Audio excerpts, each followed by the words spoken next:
welcome to More Than Mindfulness with Body Soul School.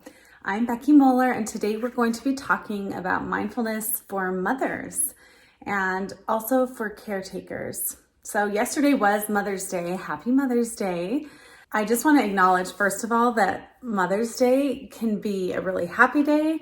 For some people, it can be also really a triggering day. So whatever type of day you had yesterday, I just want to create space for it to be what it was, and also acknowledge and share that yesterday I had a really wonderful, beautiful Mother's Day. There have been many Mother's Days in the past 10 years for me that were extremely painful and triggering, and I kind of spent the whole day in my bed crying. So sometimes just the circumstances we're in and the life situation we're in, the whole idea of Mother's Day can tap into traumas around our identity, around our sense of self, and around our feelings of worthiness or success or failure in the roles we play in our lives. And this caretaking role is actually what I want to bring mindfulness to today.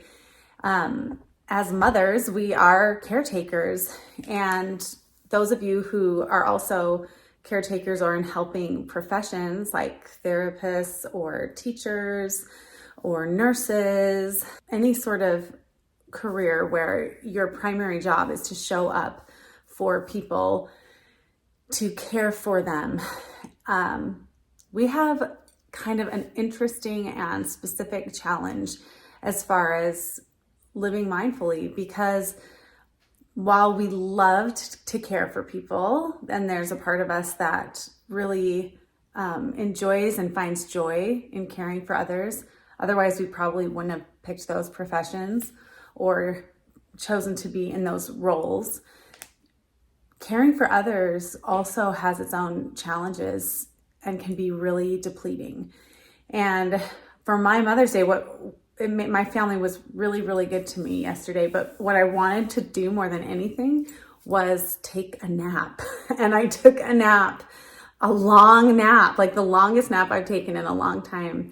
And that was what I really needed yesterday, because it's interesting that when we're in these roles where we're giving of ourselves, whether that's as a mother or as a teacher,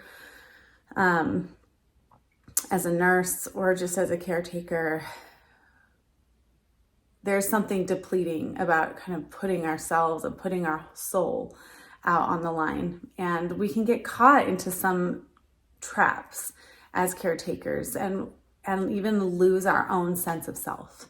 So that's what I want to talk about today. And I'm going to just share a little story. So yesterday, my son, who's 7 years old, came into our room in the morning and was really upset because his brother had pushed him or done something that he felt a justified anger about. And he wanted us to go in and rectify the situation. And both my husband and myself realized that what had happened was kind of just like your typical brother scuffle, and didn't really feel the need to intervene. And it became pretty clear with my younger son that he was really upset about the situation, and he started to kind of disengage and mope and pout. And my husband did something that was, I thought, wise. He pulled aside my older son and said, "I think Tyson needs me to be upset with you. So I'm going to be upset with you, but I'm not really upset with you." And he kind of did the wink thing, and my older son understood, and my husband came down on my older son and made it very clear that he wasn't okay with him picking on his brother Tyson. And it was really interesting to see my younger son just perk up and come to life and feel this, his whole aura, his whole body just kind of livened up when he realized that his dad was sticking up for him, that his dad was going to use his voice to stand up and protect him. I really liked that interaction because it made me reflect, or gave me the opportunity to reflect on the part that we all have inside of us that is asking us to stand up for ourselves. That there is a little voice, a little version of ourselves that is pulling on our sleeve and looking up with great big wide eyes and saying, are you going to stand up for me? Are you going to protect me? Are you going to use your voice to say that this is not okay? To make sure that I don't overextend myself or that I'm not used.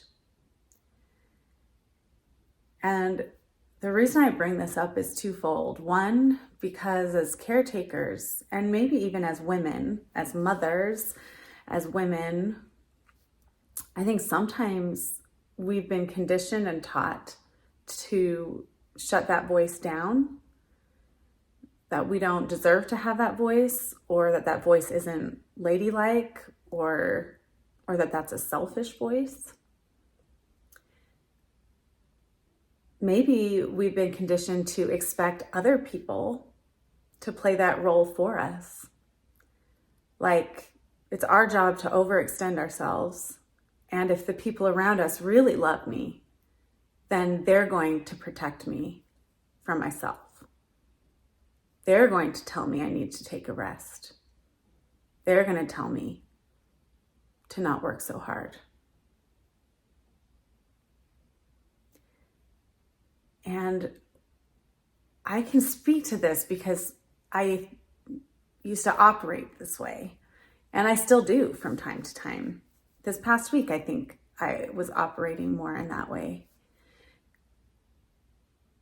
And I've come to feel a lot of power in my life as I've come to recognize that I am the only one who can really hold those boundaries for myself. That it isn't anybody else's job to tell me I'm working too hard or pushing myself too far. That I am responsible for me. And if I overextend and deplete myself, I am accountable for my own resentment. I'd like to invite you into just a little mindfulness exercise. Maybe closing your eyes, maybe feeling your feet on the ground. Maybe deepening your breath.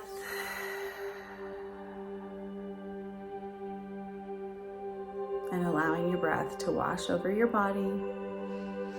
See if you can create some open space for some self-inquiry. And I just want you to repeat the mantra, I am accountable for my own resentment.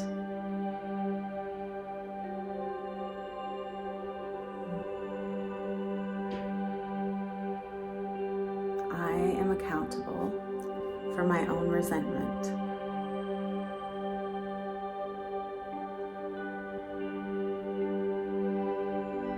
It's my job to know my limitations. It's my job to know my limitations. It's my job to use my voice. It's my job to use my voice.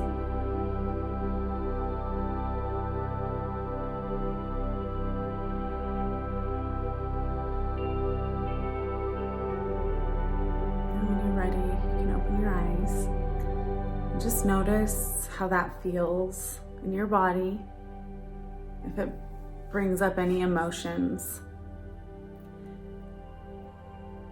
I started on this path of mindfulness, meditation, self-inquiry because of betrayal, because of someone else's betrayal. But what I have found in my healing is that the things that have been the most painful and the wounds that have been the deepest to heal have been the places where I really have betrayed myself by not showing up for myself, by not using my voice,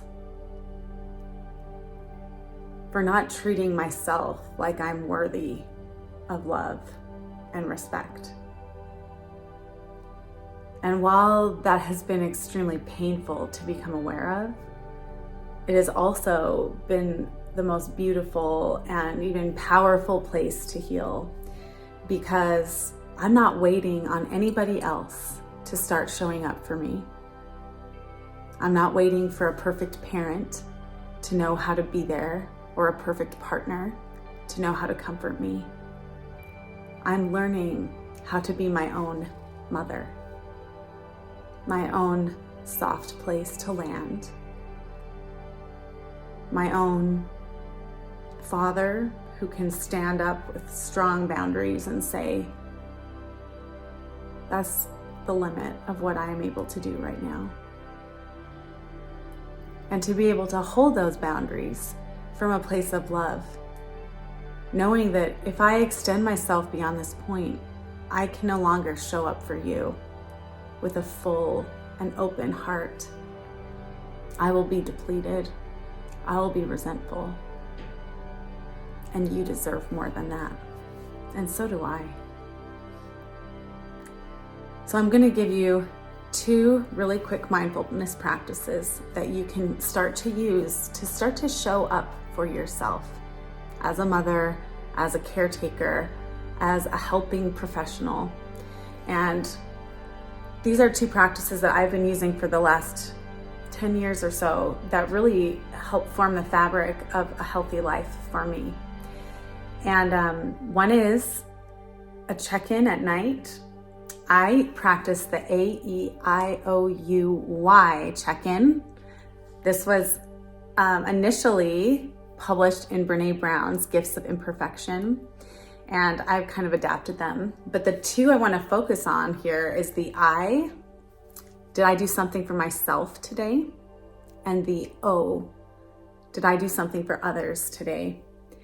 And I have observed over the past 10 years that when I have too many days where I have a long list of O's and a very short, if any, list of I's, that produces very predictably a sense of depletion, a sense of emptiness, a sense of overwhelm, a sense of resentment.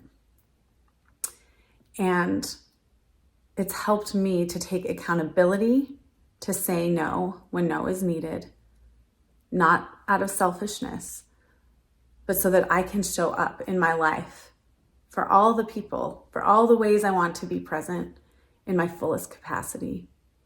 When I have too many O's and not enough I's, I butt up against my own human limitations. And I am not seeing clearly my own value of my own personal journey, that I am a human being who deserves love, who deserves time, who deserves rest, whose journey matters, even if it's not in the service of others every second of every day. The other practice that I want to offer, this is from the book, The Wisdom of the Body, and it's a question that I have loved applying. And it is just one simple question. Does this nourish me or does this deplete me? Sometimes the same thing in one situation will nourish me. In another situation, it will be depleting. So this question brings me into the present moment. It brings me into the present need. It brings me into what is best for me in the here and now. Thank you, mothers, caretakers, helpers. You bring so much beauty and softness into this world. Bring some beauty and softness into yourself. You are worthy of it. Even if you were on a desert island and never came across another living soul who you could help or serve in any way, your journey of unfolding and awakening to who you are, to who God is, to your place and purpose in the universe, would be infinitely important. Never forget that you are your own person with needs, with wants, with a beautiful journey to paint, to write, to dance through. Thank you for practicing with me today. Namaste. If you could use more help navigating the tricky parts of being a caretaker, a mom, a helping professional, you might be interested in our next launch of Living from the Inside Out. If you are local to the Salem, Utah area, we also have a Mindfulness for Moms workshop happening this June. Learn more at lifehousefit.com.